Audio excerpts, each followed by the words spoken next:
Algunas escenas de este programa han sido recreadas. La larga red de interestatales de la nación proporcionó el terreno de caza perfecto para un depredador depravado.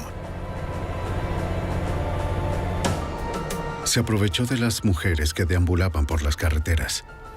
Las mantuvo cautivas, luego las torturó y violó. ¡Por favor! ¡Por favor! Cuando eso no satisfizo sus antojos retorcidos, comenzó a matar.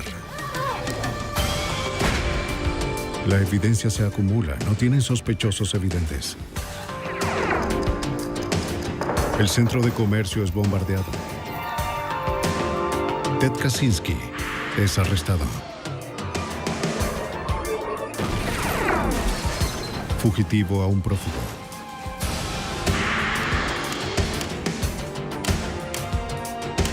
Los archivos del FBI. Dispuesto a matar. 5 de febrero de 1990. En una carretera de Houston, Texas, Nicole Tuttle, de 18 años de edad, intentó desesperadamente hacer señas a los automovilistas que pasaban por allí. Alguien finalmente la vio y se detuvo. Dios mío, un hombre trató de matarme. Un hombre trató de matarme y no supe qué hacer. El conductor la llevó al teléfono más cercano para llamar a la policía. En la estación de policías de Houston, Nicole le dijo a los agentes que había sido secuestrada y agredida, pero que había logrado escapar. Escapar. Su travesía comenzó en California una semana antes. El 29 de enero pidió un aventón de un camionero en una parada de descanso. Dijo que se llamaba Dusty y que se dirigía al este por Arizona. Después de unas horas en la carretera, se quedó dormida en el compartimiento trasero del camión. ¡Basta! Que eso era exactamente lo que estaba esperando. Se subió a la parte de atrás y la dominó. Antes de que ella estuviera completamente despierta, la encadenó a las paredes y la amordazó con un bozal para caballos. El camionero la azotó y la perforó con alfileres y anzuelos. Estaba oscuro. También la violó y sodomizó. Nicole le dijo a la policía que estuvo encadenada dentro de la cabina durante 6 días. Su calvario no terminó ahí. Dentro de su departamento en Houston, el camionero le permitió bañarse. Luego la encadenó a la cama y la violó de nuevo. Ella miró impotente mientras él se le acercaba con una navaja de afeitar. La colocó cerca de su cuero cabelludo y empezó a cortarle el cabello. Después de 3 horas la obligó a volver al camión, pero esta vez no la ató bien. Cuando se detuvieron, él la dejó sola mientras recibía su nuevo cargamento. ¿Sabes cuántos días estuviste en el camión? 3. Nicole sabía que era su única oportunidad. Se escapó corriendo, aún con la correa de perro al cuello. Llegar a California. La policía de Houston detuvo a un camionero en el área cuyo camión se ajustaba a la descripción de Nicole. Hola, Nick. ¿Qué pasa? ¿Es ese tipo? Ella les dijo que él no era el hombre que la atacó. Sus antecedentes revelaron que no tenía orden de arresto o condena pendiente, así que la policía liberó al camionero. Nicole les dijo a los oficiales que abandonaran la búsqueda. Estaba muy asustada para testificar en contra de su atacante. Solo quería ir a su casa en California.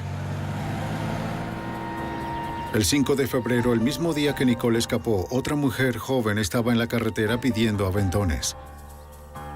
A solo 24 kilómetros de distancia, en Pasadena, Texas, Regina K. Walters, de 14 años de edad, estaba huyendo con su novio nuevo. Sus padres estaban divorciados y Regina generalmente se quedaba con su padre en Houston. California. ¿Nos puedes llevar? Estaba visitando a su madre por unos días cuando huyó y comenzó a pedir aventones.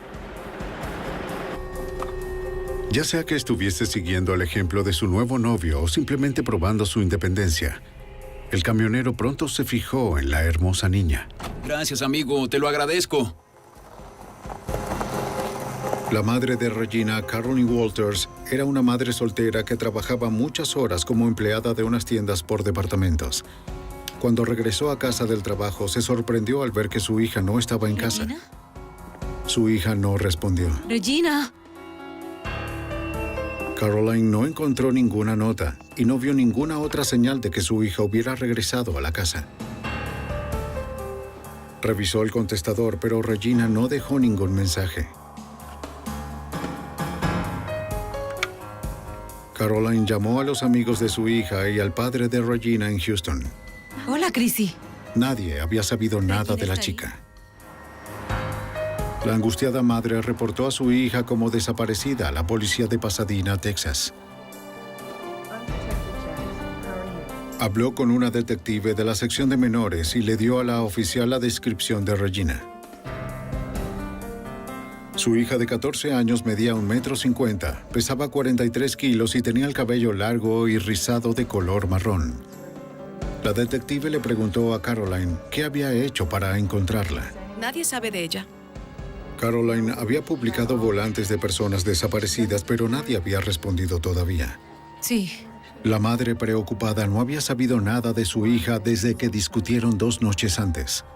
Iré a casa de Susan. A las 9:30 de esa noche, Regina le dijo a su madre que iba a visitar a una amiga. Creo que deberías quedarte en casa esta noche. ¿Por qué? Cuando Caroline se opuso, la chica insistió en que volvería enseguida. Lo siento, mamá, yo iré. Regina. ¿Qué? En contra de su buen juicio, Caroline cedió, confiando en que Regina llamaría si se quedaba fuera más tarde. Aunque la joven adolescente tenía un historial de huida, siempre regresaba. ¿Sobre su desaparición o dónde está ahora mismo? Su madre creía que esta vez era diferente. La detective del Departamento de Policía de Pasadena, Texas, Susan Jackson, de la División de Menores, fue asignada al caso. Ella entendía la preocupación de Caroline. Varios días pasaron. Por lo general, Regina llamaba a su mamá cuando salía de la casa y le decía que estaba bien, que acababa de salir y que volvería cuando estuviera lista. Ella no había hecho eso. Puede ponerlas aquí. Caroline publicó más volantes en la tienda cerca de su casa. Ella tenía la esperanza de que su hija estuviera a salvo. Tal vez solo se estaba quedando con una amiga. Junto con la foto y la descripción de Regina, Caroline ofreció una recompensa por la información sobre el paradero de su hija.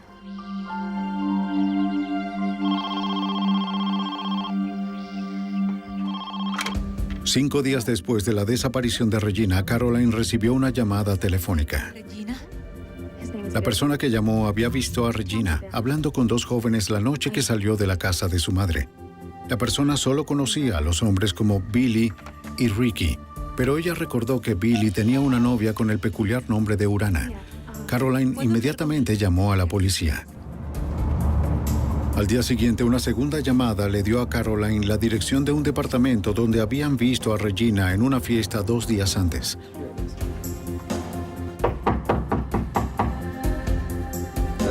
Cuando llegó la policía, nadie respondió.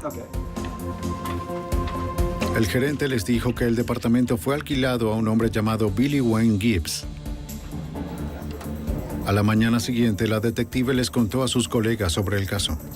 Ella mencionó que estaba buscando a Gibbs en relación con la desaparición de Regina.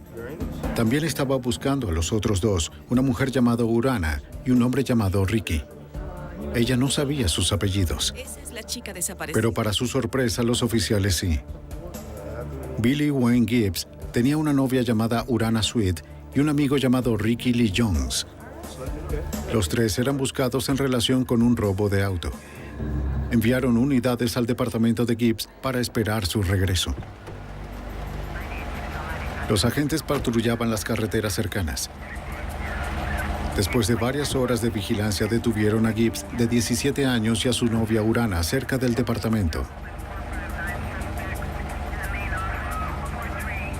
La policía esposó a la joven pareja y los llevó a la comisaría para interrogarlos.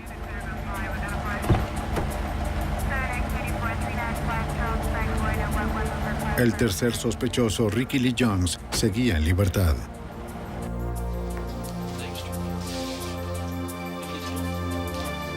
El oficial que lo arrestó le preguntó a Gibbs si había visto a Regina o a Ricky Lee Jones. Gibbs dijo que había hablado con ellos 4 días atrás, pero no sabía más nada. Le dijo a la policía que Ricky y Regina estaban enamorados y que planeaban huir a México, donde Ricky tenía parientes. El detective sospechaba que Jones, de 18 años, tenía otra razón para abandonar la ciudad. Si lo atrapaban con Regina, podría ser acusado de contribuir a la corrupción de una menor. Regina tenía 14 años y obviamente eran novios en ese momento. Cuando vieron los volantes que la madre había dejado fuera con la recompensa por su ubicación, decidieron que sería mejor que abandonaran el área para que no los atraparan. Y fue entonces cuando decidieron irse pidiendo aventones a México. El detective se enteró de que Ricky Lee Jones estaba en libertad condicional por robo. Huir de la jurisdicción era una violación a la libertad condicional, así que emitió una orden de arresto en su contra. También introdujo la descripción de Regina en el NCIC, el Centro Nacional de Información sobre el Crimen, una base de datos que enumera tanto a las víctimas como a los criminales en todo el país. Si Regina fuera localizada por cualquier departamento de policía del país, se notificaría a la policía de Pasadena, Texas. Hasta entonces, sin dirección o vehículo conocido, sería difícil encontrarlos.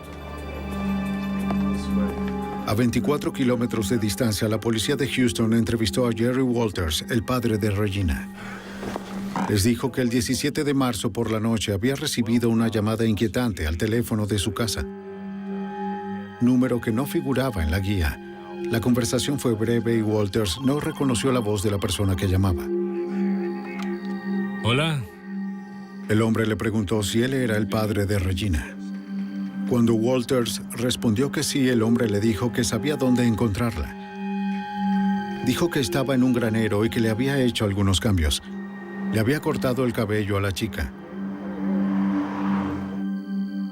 El padre de Regina preguntó si ella estaba viva o muerta. La persona que llamó colgó sin responder. La detective Jackson le pidió a la empresa telefónica que rastreara la llamada. La compañía le dijo que les tomaría varios días. La policía tendría que esperar. Aparte de los registros telefónicos, el rastro de la niña de 14 años, desaparecida, y su novio, era duro y frío.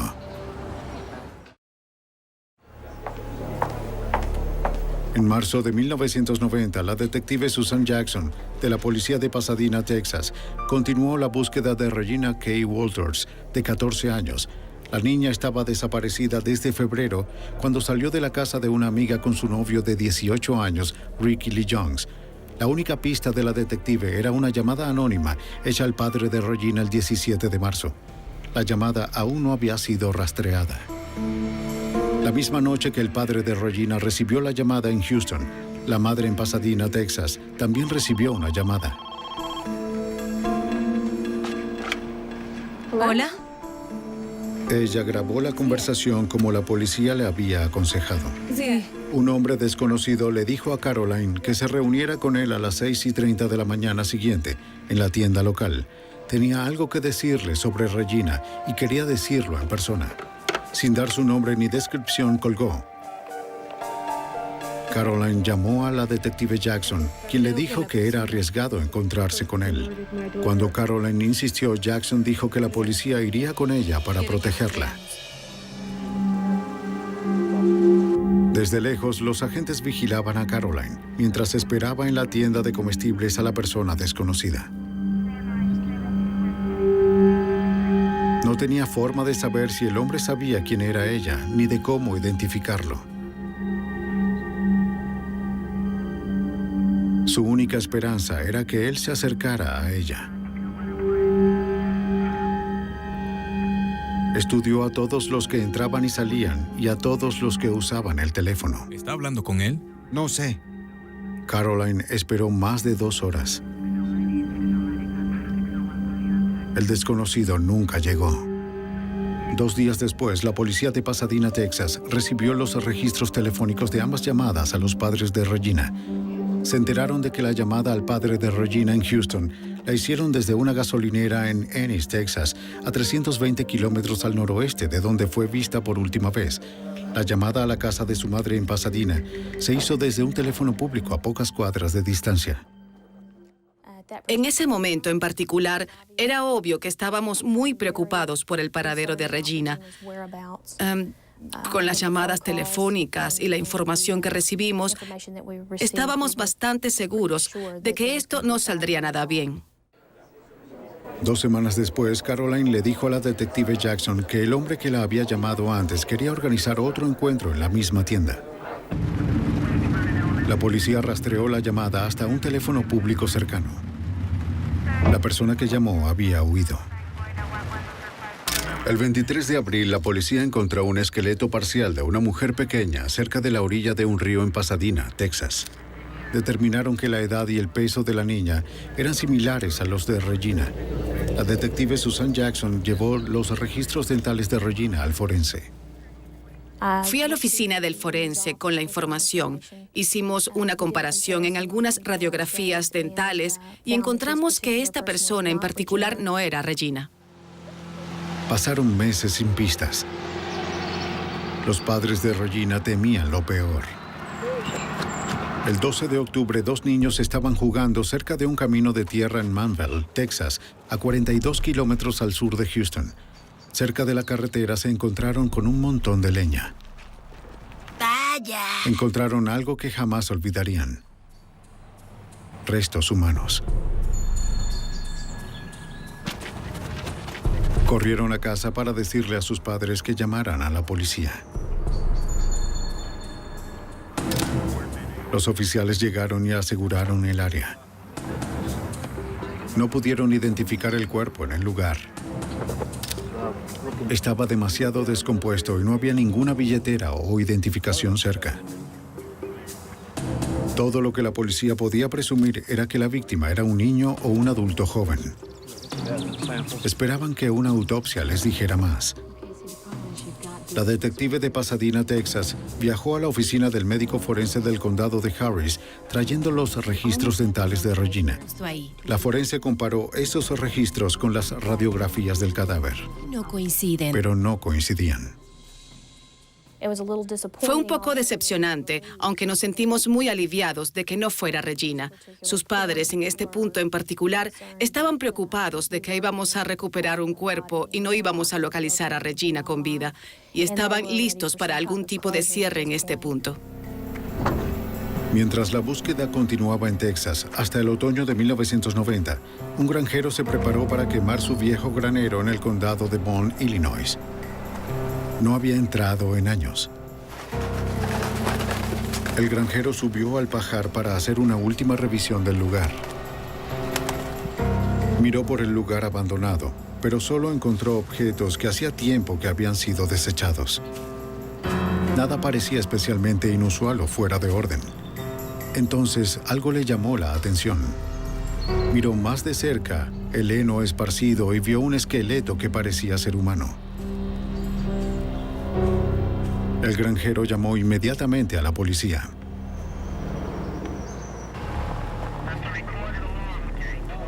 En octubre de 1990, mientras la detective Jackson buscaba en Texas a Regina K. Walters, de 14 años, se encontró un cuerpo descompuesto en el pajar de un establo abandonado en el condado de Bond, Illinois.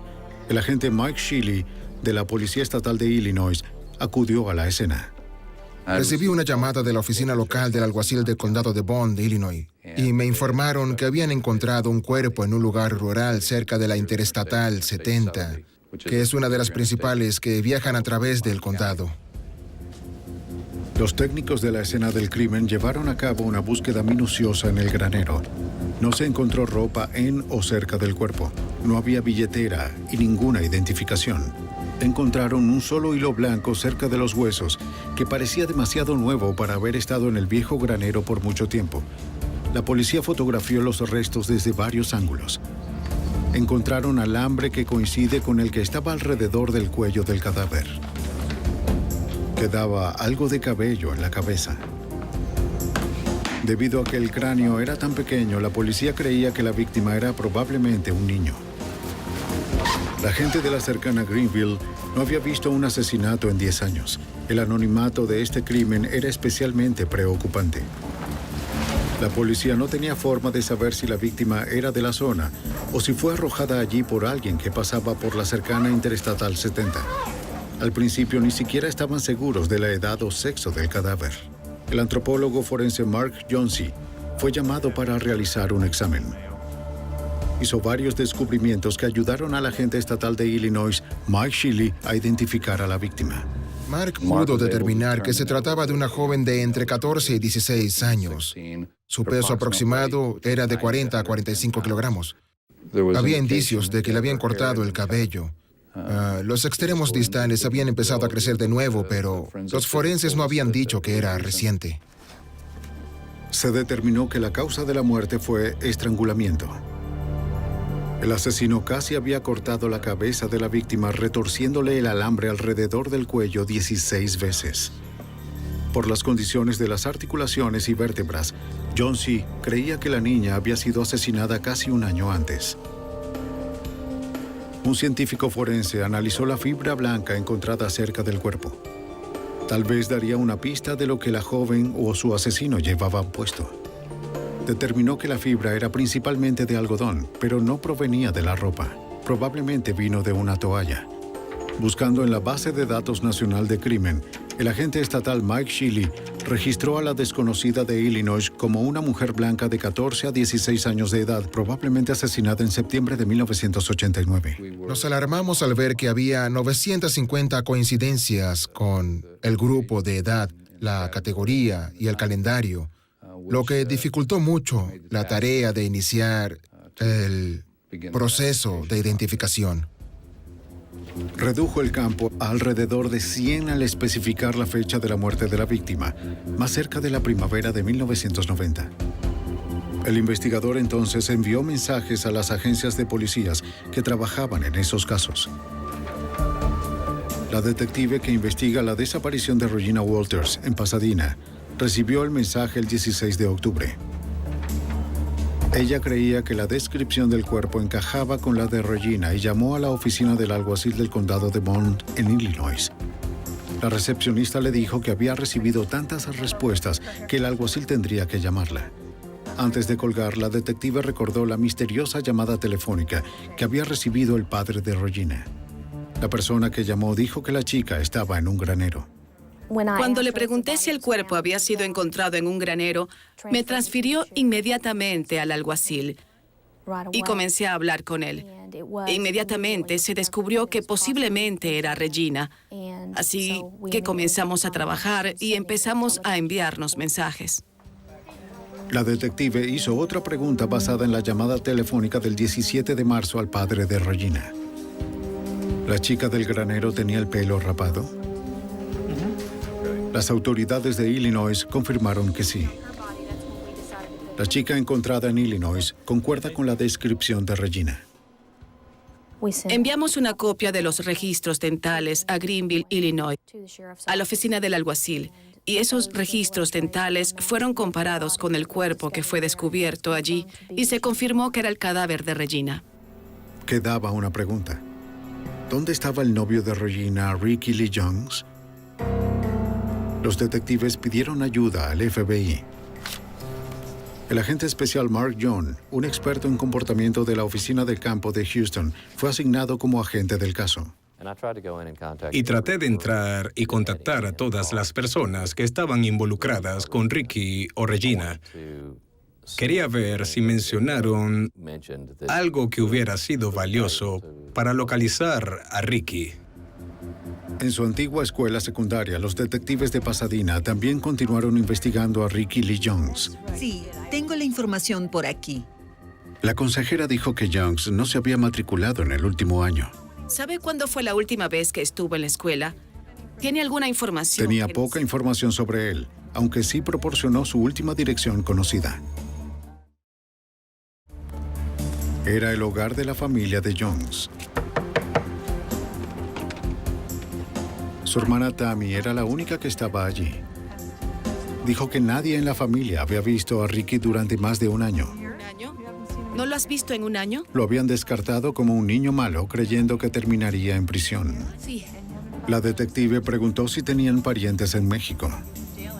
Tammy dijo que su madre tenía unos parientes en Matamoros, justo al sur de la frontera con Texas. Jackson le mostró una foto de Regina, pero Tammy no la reconoció. Ricky estaba en la lista de los más buscados porque había violado la libertad condicional. Así que sentimos que quizás tenía miedo de volver a casa si sabía algo sobre la desaparición y muerte de Regina. Temíamos que no quisiera llamarnos y decirnos lo que pasó, o que pudiera estar involucrado él mismo. Mientras el agente especial Mark John estudiaba los detalles del caso, desarrolló un perfil del asesino de Regina. El agente determinó que Ricky Lee Jones, de 18 años, probablemente no cometió el crimen. Si Ricky Lee Jones hubiera asesinado a Regina, lo habría hecho en un ataque de ira. Eso se habría reflejado en la escena del crimen y eso no se vio. Era una escena del crimen muy controlada e intencional. Da la impresión de que se trata de una persona mayor, un hombre blanco, un viajero, un camionero, un vendedor ambulante, alguien que tenía una razón para estar por todo el país. Que el granero estuviera cerca de una interestatal apoyaba la teoría del agente John. La escena del crimen le dijo a la gente más sobre el asesino sádico. Le había quitado la ropa a Regina, la había matado lentamente por estrangulamiento y, lo más significativo, le había cortado el cabello. Quien quiera que haya cometido el crimen estaba haciendo cosas más allá de lo necesario para perpetrarlo. Tal vez un depredador sexual o sádico, una persona que también cometió otros crímenes. Los investigadores fueron alertados de otro crimen en la ciudad de Marshall, Texas, 320 kilómetros al norte de Houston. Se encontraron restos óseos de un joven que fueron arrastrados a la orilla de un arroyo. El cráneo había sido perforado en el lado izquierdo con un arma de fuego de pequeño calibre. Aunque había pocas pruebas para identificar positivamente el cuerpo, la edad y la ubicación de la víctima llevaron a la policía a pensar que probablemente era Ricky Lee Jones. Llegué a la conclusión de que no había otras pistas que cubrir en este caso. El caso se cerró en nuestra división. No teníamos salida. Para los investigadores, parecía que el hombre que había matado a Regina K. Walters y a su novio estaba impune. Mientras la casa de un sádico asesino se detenía en Pasadena, Texas, a miles de kilómetros al oeste de Arizona, las autoridades se encontraron con un problema en sus propias carreteras. Un patrullero de la carretera de Arizona estaba terminando el turno cuando se encontró con un remolque tractor estacionado en el lado de una rampa interestatal. La plataforma tenía que ser movida. Era un peligro para los automovilistas que pasaban. Se dio cuenta de que las luces estaban encendidas y que el motor seguía en marcha. ¡Atrás! ¡Amigo, atrás! ¡Retrocede! El oficial Michael Miller vio que un hombre salía del vehículo y puso las manos a un costado del camión. Y le pregunté, ¿qué está pasando? Y él me dijo que nada, que estaban muy bien, que no tenían ningún problema. Ah, pero tenía un arma en su bolsillo trasero. E hizo un gesto a su bolsillo trasero y luego puso las manos en el costado del camión. Esta fue una situación inusual. Y todavía podía oír a la mujer gritando en el interior del camión. ¡Vamos al auto! Miller esposó a Robert Bain Rhodes y lo escoltó hasta el auto para interrogarlo. Dijo que estaba bien, que estaban juntos en una situación consensuada. Pero yo no sabía si los gritos que venían de la mujer eran porque estaba asustada o sorprendida, pero yo iba a averiguar qué estaba pasando. Con las manos de Rhodes esposadas en la espalda, Miller le puso el cinturón de seguridad. El oficial regresó al camión para ver cómo estaba la mujer. La encontré esposada a la pared por sus muñecas y tobillos. ¿Está bien? ¿Está bien? El patrullero le aseguró que ya no estaba en peligro. Señora, ¿se encuentra bien? ¡Estoy! Le dije, señora, va a tener que quedarse aquí hasta que pueda conseguir ayuda, porque esto es un crimen y una escena del crimen y unos detectives tienen que ver esto. Le dije que mantuviera la calma, que el hombre no iba a molestarla de nuevo. Quédese tranquila. Dejé el camión y volví a la patrulla. Miller regresó justo a tiempo. Rhodes había puesto las manos esposadas frente a él y liberado el cinturón de seguridad. Estaba por abrir la puerta del auto. El oficial lo esposó rápidamente. No hay una parada de rutina en la carretera que no importa lo que te encuentres ahí fuera. Nunca sabes con quién estás lidiando y me dio escalofríos saber que este hombre, por muy cruel que fuera, pudo haberme matado y a la chica al mismo tiempo y seguir su camino. La policía de la ciudad de Casa Grande llegó a la escena. Liberaron a la mujer y la llevaron a ella y a Rhodes a la estación de policía para interrogarlos más a fondo. Dentro del camión encontraron una horrible variedad de herramientas de tortura, cadenas que se unían a anillos soldados a la parte trasera del compartimiento para dormir, anzuelos, toallas ensangrentadas, un bozal para caballos y un maletín lleno de implementos sexuales. También encontraron una cámara en el maletín, junto con varios cabellos que no pertenecían a la mujer encontrada en el camión. El detective de la policía de Casa Grande, Rick Banhart, dirigió la investigación. Robert Rose tenía lo que se llama un kit de violación en su camión. Tenía toda una parafernalia. Varas largas con accesorios donde dibujaba y descuartizaba a sus víctimas. Tenía látigos y con esa información supe que Robert Rhodes era un depredador. Al norte de La mujer que estaba encadenada en el camión de Rhodes era Kathleen Vine, de 27 años. Le dijo a los detectives que la habían recogido una hora antes en la parada de camiones de Rip Griffin, al norte de Phoenix. Trataba de violarme. ¡Ayuda! Cuando se quedó dormida en el compartimento para dormir, el camionero volvió a subir, la atacó y la encadenó a las paredes. El hombre le dijo que su nombre era Látigos y Cadenas y que había estado haciendo eso por 15 años. La policía fotografió sus heridas, las quemaduras de las muñecas por las esposas y los moretones por los golpes. Intentó luchar contra su atacante, pero sus manos estaban encadenadas. Todo lo que pudo hacer para defenderse fue morderlo. Ella logró lesionar su hombro izquierdo lo suficiente como para distraerlo de que la violara. Kathleen accedió a presentar cargos por asalto y secuestro, pero el detective Banhart creyó que podría ser problemática para la fiscalía. Mi entrevista con Kathleen fue un poco extraña. Hablaba de esta realidad, de este terrible asalto que sufrió, y luego, de vez en cuando, volvía a una historia sobre su viaje para ir a ver al presidente. Me dijo que quería darle un microchip al presidente y me habló de la prisión subterránea, de la que nadie escapa. Y todo ese tiempo estaba triste porque necesitaba que Kathleen contara una historia coherente sobre el terrible episodio del que fue objeto. El detective le pidió a Robert Bean Rhodes su versión de los hechos. Rhodes dijo que Kathleen estaba loca y la describió como una mujer del camino, un término de un camionero para una mujer que cambia sexo por paseos. Afirmó que ella se lo pidió y que le gustaba duro, aunque en realidad nunca tuvieron relaciones sexuales. Se negó a dar detalles sobre lo que había ocurrido en el compartimento dormitorio del camión. Habló sobre el tema sin admitir ningún crimen. ¿Puede quitarse la ropa, por La favor? policía fotografió la herida de Rhodes. Parecía una mordedura en su hombro izquierdo, justo cuando Kathleen se había dado cuenta. Rhodes afirmó que sufrió la lesión mientras cargaba su camión, pero el detective Banhart creyó la historia de Kathleen. Dijo que trató de morderle la garganta, pero él se movió y lo mordió en el hombro izquierdo. Y tenemos la foto de la marca de la mordida y su historia. Corroboró completamente lo que pasó en la cabina dormitorio. Los fiscales locales arrestaron a Robert Ben Rhodes y lo detuvieron por agresión, ataque sexual y secuestro.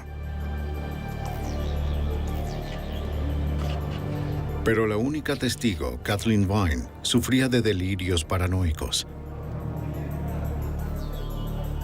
Para mantenerlo tras las rejas, necesitaban testigos adicionales. La afirmación de Kathleen de que Rhodes había estado secuestrando mujeres durante más de 15 años persiguió al detective Banhart. Ingresó el nombre de Rhodes en el NCIC en caso de que otras agencias hubieran reportado crímenes similares. Mientras el detective seguía el caso, apareció en los titulares de todo el suroeste. Un oficial de la policía de Houston estaba entre los que leyeron sobre ello. El camionero detenido en Arizona sonaba como el mismo hombre que fue detenido en las afueras de Houston a principios de año.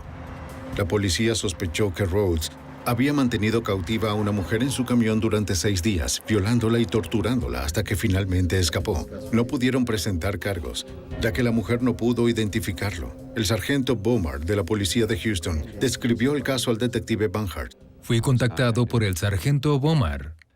Él tenía el caso de la joven que escapó. Estaba seguro de que Robert Rhodes era al menos un violador en serie. Sospechaba que podría ser un asesino también. Como Rhodes había cruzado las fronteras estatales desde su último crimen, el detective Banhart se puso en contacto con el FBI para pedir ayuda. Esperaba que con el apoyo del FBI pudiera reunir suficientes pruebas de los delitos sexuales en serie del camionero para construir un caso que se mantuviera.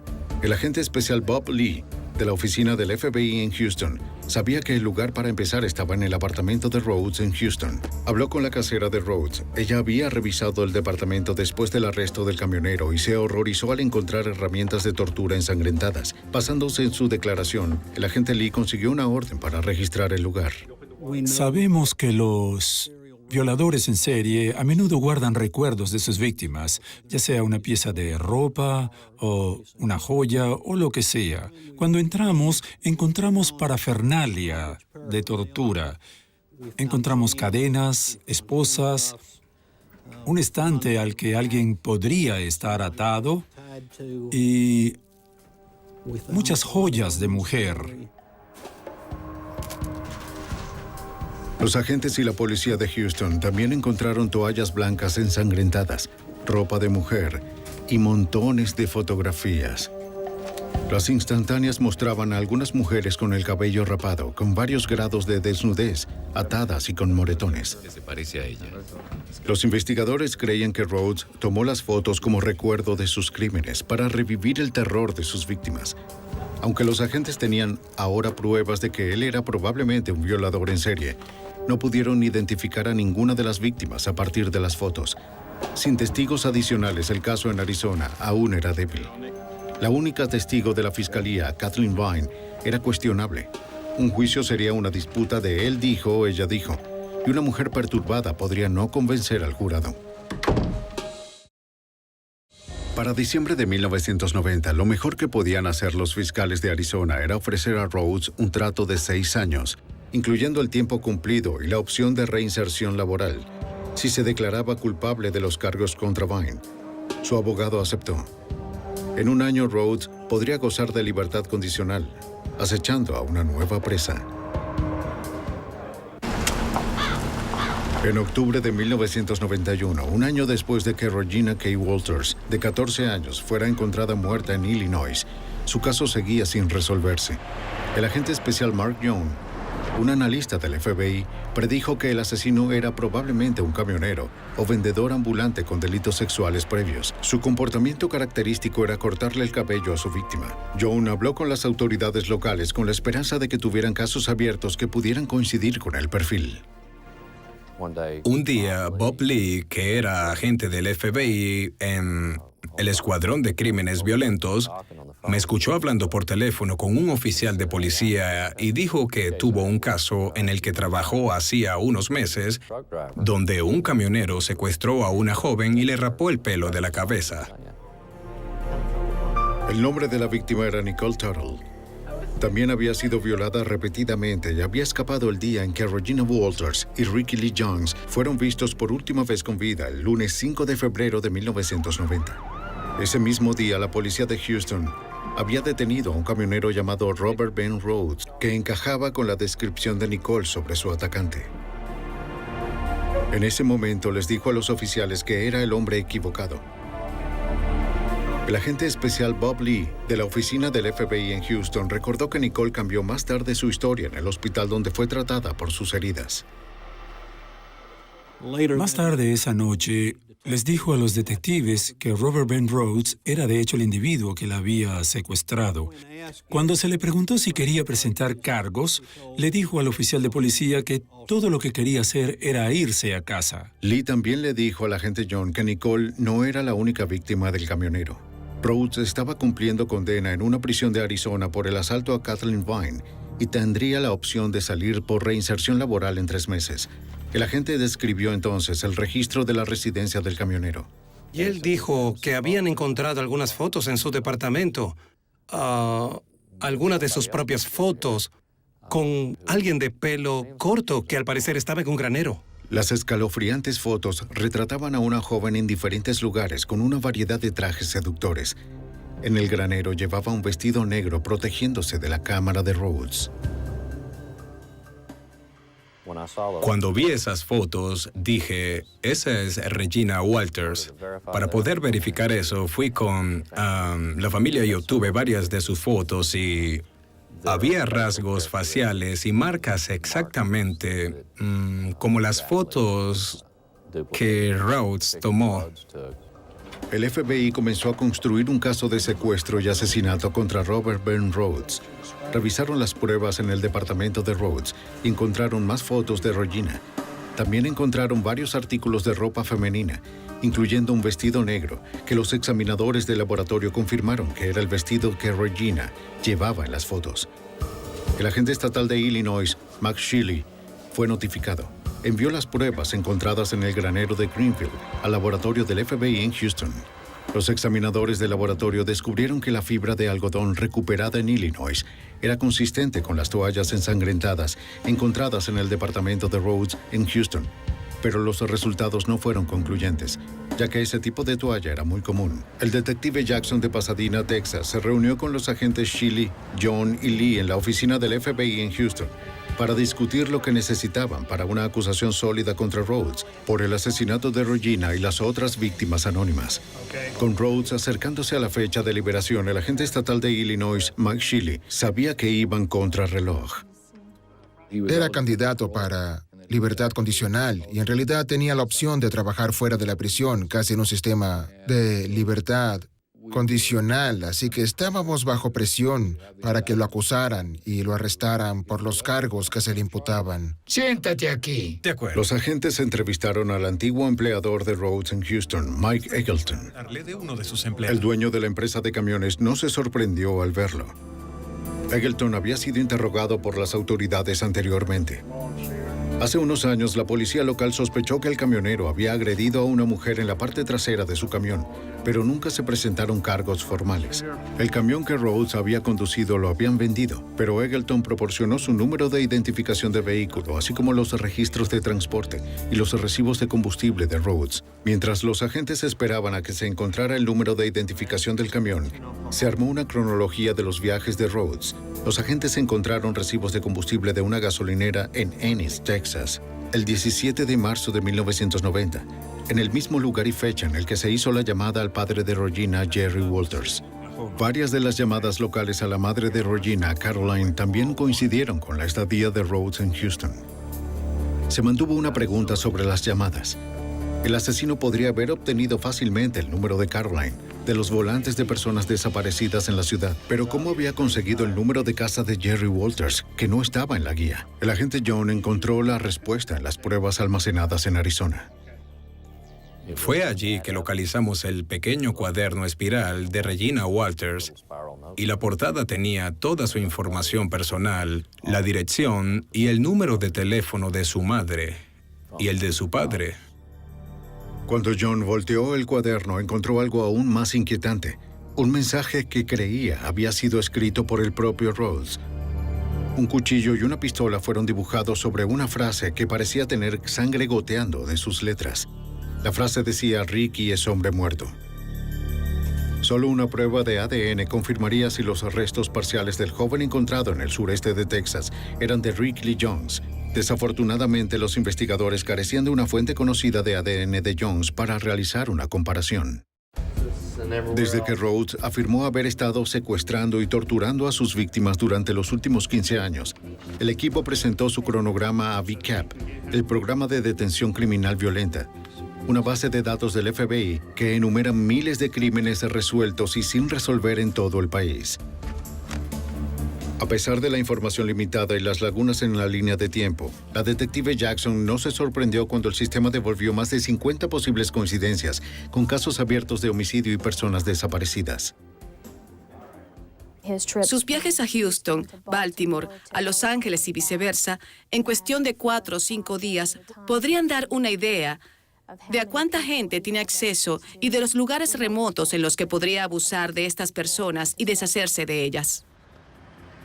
Una semana después, los agentes localizaron el camión de Rhodes. Habían pasado 2 años desde que lo condujo por última vez.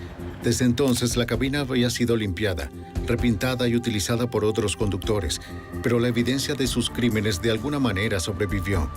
Los investigadores recuperaron un solo mechón de cabello de la cabeza que era consistente con el de Regina. Milagrosamente, también encontraron una pequeña huella dactilar en la tapicería de vinilo en el compartimento para dormir que coincidía con sus huellas. Eso demostró que había estado en el camión, pero no demostró cuándo ni si había estado allí en contra de su voluntad. En enero de 1992, casi 2 años después de la desaparición de Regina, los investigadores determinaron que las pruebas no eran lo suficientemente decisivas para probar el secuestro interestatal. Abandonaron el caso federal. A una semana de la audiencia de libertad condicional de Rhodes, los investigadores convencieron al fiscal del condado de Bond para que presentara cargos en Illinois por asesinato capital. Sabían que las pruebas eran circunstanciales, pero siguieron adelante. Temía que pudiera escapar y también creo que, debido al hacinamiento en los sistemas penitenciarios y ese tipo de cosas, podría ser puesto en libertad. El 6 de febrero, los investigadores viajaron a la prisión estatal de Arizona en Florence para entregar la orden a Rhodes. Su plan era confrontar a Rhodes con fotos de Regina, con la esperanza de obtener una confesión. Una declaración incriminatoria reforzaría su caso. ¿No la recuerdas? No. El presunto asesino en serie estaba tranquilo, incluso altanero. Pasamos aproximadamente 1 hora con él, pero Rhodes no estaba dispuesto a hablar con nosotros y negó estar involucrado en la muerte y fue muy firme en sus declaraciones. En ese momento sabíamos que íbamos a tener que probar nuestro caso. Los agentes creían que Rhodes sabía que estaban buscando una confesión porque sus pruebas eran débiles. Sospechaban que este hombre tan arrogante estaba apostando a que podían levantar los cargos. Tal vez creía que no les importaban lo suficiente sus víctimas como para ser condenado. Muchos agresores en serie, ya sean asesinos u otros depredadores sexuales, elegirán víctimas que consideran personas olvidadas porque confían en el elemento de que las fuerzas de seguridad y la sociedad no se preocupan realmente por los viajeros, ni por las personas menos adineradas, ni por las personas menos establecidas. Se aprovechó de este tipo de personas con la esperanza de no llamar la atención, pero sí pasó. A casi 2 años de la muerte de Regina K. Walters y del secuestro y asalto sexual de al menos otras 2 mujeres, Robert Ben Rhodes fue extraditado de Arizona para ser juzgado en Illinois. Él y su abogado lograron retrasar la fecha del juicio por 6 meses. El 11 de septiembre, el camionero demasiado confiado perdió la calma. En un tribunal del condado de Bond, Illinois, su abogado se comprometió con el cargo de asesinato capital que conllevaba una posible sentencia de muerte. Aceptó una oferta de asesinato en primer grado con pena de muerte. Rhodes fue sentenciado a cadena perpetua sin posibilidad de libertad condicional. Incluso cuando cumple su condena en una prisión de máxima seguridad en Chester, Illinois, los investigadores no han abandonado el caso. Siguen reuniendo pruebas comprometidas a probar que Regina K. Walters no fue la única víctima de asesinato de Rhodes. Hay otra foto de una mujer aún no identificada que se subió a su camión. Estamos un poco preocupados de que esa pueda ser otra víctima. Cualquiera que entre a la zona de confort del camión de un asesino en serie puede ser otra víctima. Los investigadores continúan trabajando en la identificación de las mujeres desconocidas del pasado de Rhodes, con la esperanza de llevar un pequeño consuelo de cierre a sus familias en duelo.